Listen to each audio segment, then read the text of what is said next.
তারেক রহমান।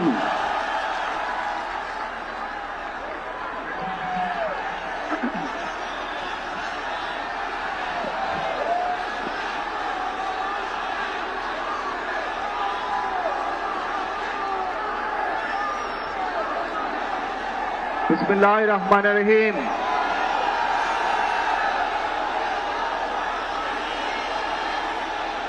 প্রিয় বাংলাদেশ, উপস্থিত প্রিয় মুরব্বীবর্গ, মঞ্চে উপস্থিত জাতীয় নেতৃবৃন্দ, আমার সামনে উপস্থিত প্রিয় ভাই ও বোনেরা এবং মিডিয়ার মাধ্যমে সমগ্র বাংলাদেশ থেকে যারা দেখছেন এই অনুষ্ঠান, প্রিয় ভাই বোনেরা, প্রিয় মা বোনেরা, আসসালামু আলাইকুম। প্রিয় ভাই বোনেরা, আজ প্রথমেই আমি রব্বুল আলামিনের দরবারে হাজারো লক্ষ কোটি শুকরিয়া জানাতে চাই। রব্বুল আলামিনের অশেষ রহমতে আজ আমি আমার প্রিয় মাতৃভূমিতে ফিরে আসতে পেরেছি আপনাদের দোয়ায়, আপনাদের মাঝে। প্রিয় ভাই বোনেরা, আমাদের এই প্রিয় মাতৃভূমি 1971 সালে লাখো শহীদের রক্তের বিনিময়ে অর্জিত হয়েছিল। ঠিক একইভাবে 75-এ আবার 7ই নভেম্বর আধিপত্যবাদীদের হাত থেকে রক্ষার জন্য সেদিন সিপাহী জনতার বিপ্লবের মাধ্যমে আধিপত্যবাদের হাত থেকে দেশকে রক্ষা করা হয়েছিল। একইভাবে পরবর্তীতে 90-এর স্বৈরাচারের বিরুদ্ধে এদেশের জনগণ, এদেশের খেটে খাওয়া মানুষ তাদের গণতান্ত্রিক অধিকারকে ছিনিয়ে এনেছিল। কিন্তু তারপরেও ষড়যন্ত্রকারীদের ষড়যন্ত্র থেমে থাকেনি। আমরা তারপর দেখেছি 2024 সালে, 71 সালে এই দেশের মানুষ যেমন স্বাধীনতা অর্জন করেছিল, 2024 সালে এদেশের ছাত্র জনতা সহ সর্বস্তরের মানুষ, কৃষক, শ্রমিক, গৃহবধূ, নারী, পুরুষ, মাদ্রাসার ছাত্র সহ দল মত নির্বিশেষে, শ্রেণী পেশা নির্বিশেষে সকল মানুষ সেদিন 2024 সালের 5ই আগস্ট এই দেশের স্বাধীনতা এবং সার্বভৌমত্বকে রক্ষা করেছিল। প্রিয় ভাই বোনেরা, আজ বাংলাদেশের মানুষ কথা বলার অধিকার ফিরে পেতে চায়। তারা তাদের গণতান্ত্রিক অধিকার ফিরে পেতে চায়। বাংলাদেশের মানুষ চায় তারা তাদের যোগ্যতা অনুযায়ী ন্যায্য অধিকার পাবে। প্রিয় ভাই বোনেরা, আজ আমাদের সময় এসেছে সকলে মিলে দেশ গড়ার। এই দেশে যেমন পাহাড়ের মানুষ আছে, এই দেশে একইভাবে সমতলের মানুষ আছে। এই দেশে মুসলমান, বৌদ্ধ, খ্রিস্টান, হিন্দু সহ বিভিন্ন ধর্মের মানুষ বসবাস করে।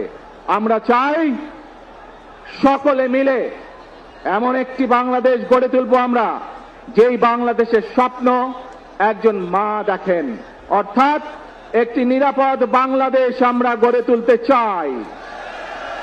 যে বাংলাদেশে একজন নারী, একজন পুরুষ, একজন শিশু যেই হোক না কেন, নিরাপদে ঘর থেকে বের হলে নিরাপদে ইনশাআল্লাহ ঘরে আবার ফিরে আসতে পারে। প্রিয় ভাই বোনেরা, এই দেশের জনসংখ্যার অর্ধেক নারী, 4 কোটিরও বেশি তরুণ প্রজন্মের সদস্য, 5 কোটির মতন শিশু, 40 লক্ষের মতন প্রতিবন্ধী মানুষ রয়েছেন, কয়েক কোটি কৃষক শ্রমিক রয়েছেন।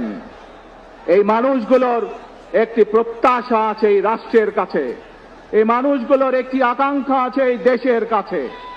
আজ আমরা সকলে যদি ঐক্যবদ্ধ হই, আজ আমরা যদি সকলে প্রতিজ্ঞাবদ্ধ হই, তাহলে আমরা এই লক্ষ কোটি মানুষের সেই প্রত্যাশাগুলো পূরণ করতে পারি ইনশাআল্লাহ। প্রিয় ভাই বোনেরা, ৭১ সালে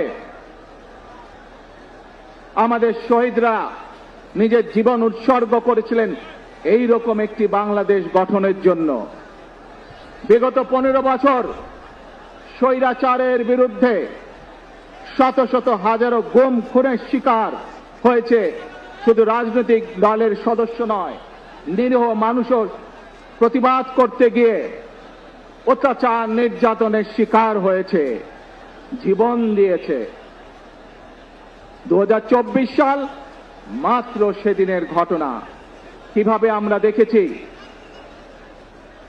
আমাদের তরুণ প্রজন্মের সদস্যরা কিভাবে নিজের জীবন উৎসর্গ করেছে দেশের এই স্বাধীনতা এবং সার্বভৌমত্বকে রক্ষা করার জন্য। প্রিয় ভাই বোনেরা, কয়েকদিন আগে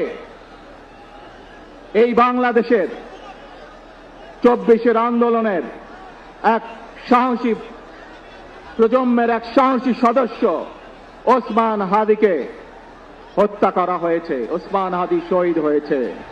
প্রিয় ভাই বোনেরা, ওসমান হাদি চেয়েছিল এই দেশের মানুষের জন্য গণতন্ত্র প্রতিষ্ঠিত হোক, এই দেশের মানুষের গণতান্ত্রিক অধিকার প্রতিষ্ঠিত হোক, এই দেশের মানুষ তাদের গণতান্ত্রিক এবং অর্থনৈতিক অধিকার ফিরে পাক। আজ 24 আন্দোলনে যারা শহীদ হয়েছেন, ওসমান হাদি সহ 71 যারা শহীদ হয়েছেন, বিগত স্বৈরাচারের সময় বিভিন্নভাবে খুন গুমের শিকার হয়েছেন, এই মানুষগুলোর রক্তের ঋণ যদি শোধ করতে হয়, আসুন আমরা আমাদের সেই প্রত্যাশিত বাংলাদেশ গড়ে তুলব, যেখানে আমরা সকলে মিলে কাজ করব, যেখানে আমরা সকলে মিলে আমাদের প্রত্যাশিত বাংলাদেশকে গড়ে তুলব। প্রিয় ভাই বোনেরা, বিভিন্ন আধিপত্যবাদ শক্তির গুপ্তচরেরা বিভিন্নভাবে ষড়যন্ত্রে এখন লিপ্ত রয়েছে। আমাদেরকে ধৈর্যশীল হতে হবে, আমাদেরকে ধৈর্য ধারণ করতে হবে। বিশেষ করে তরুণ প্রজন্মের যে সদস্যরা আছেন, আপনারাই আগামী দিন দেশকে নেতৃত্ব দিবেন, দেশকে গড়ে তুলবেন। এই দায়িত্ব তরুণ প্রজন্মের সদস্যদেরকে আজ গ্রহণ করতে হবে, যাতে করে এই দেশকে আমরা সুন্দরভাবে গড়ে তুলতে পারি, শক্ত ভিত্তির